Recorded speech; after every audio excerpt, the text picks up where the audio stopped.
Well, each week we have a chat to Dr. Stroeher from Neutrog about something that extends our minds a little, but also looks behind the science of gardening.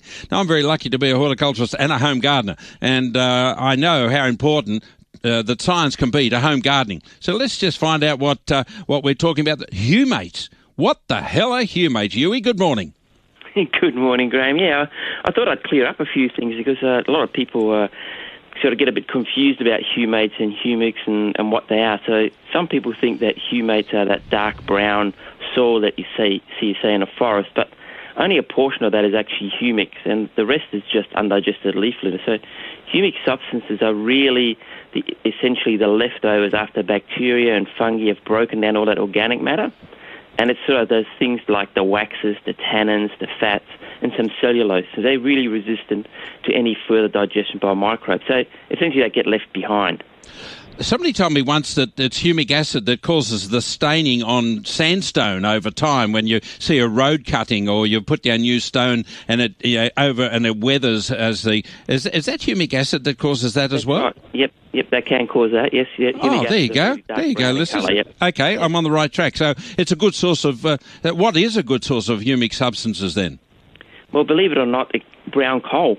So the richest source of humic substances in the world actually comes from brown coal in Victoria, and it's actually been called the 50 million year compost. And so another source is peat, but we know that peat is pretty limited. So, and you can make your own humics, obviously, if you're very patient. So for every kilo or so of organic matter, you end up with about 50 grams of humic. So once it's been completely broken down. So that's one of the reasons why your compost keeps shrinking, getting smaller. Yeah. So, yeah. The 50 grams may not seem like a lot, but humic substances have a great benefit even at low level because they're really good at holding on to water-soluble micronutrients. So, and because they have a slightly negative charge, they hold on to things like that iron, the manganese, the zinc, also all those micronutrients which are positively charged. So once they're held in that form, the plants then have access to it because they attach and detach to these humic substances. So these substances or these nutrients, once they're bound to these humic substances, then they're actually called humates per se. Right. Yep. What about getting humates more quickly via organic fertilisers? In other words, can you buy humates? Well, that's right. That's where things like our pellets come in. Because they're made from composted chicken litter, they're already on their way to being digested down to humics. And on top of that, if you get something like Seamungus, we actually add humics in that form of that brown coal from Victoria.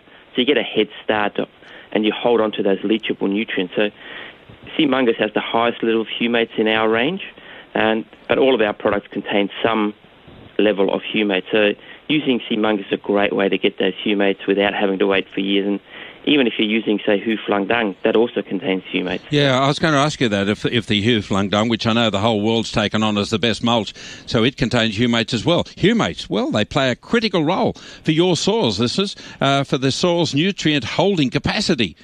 Yeah, and one of the best and quickest ways to get this all these goodies into your soil is by using Neutrog's Seamungus pellets.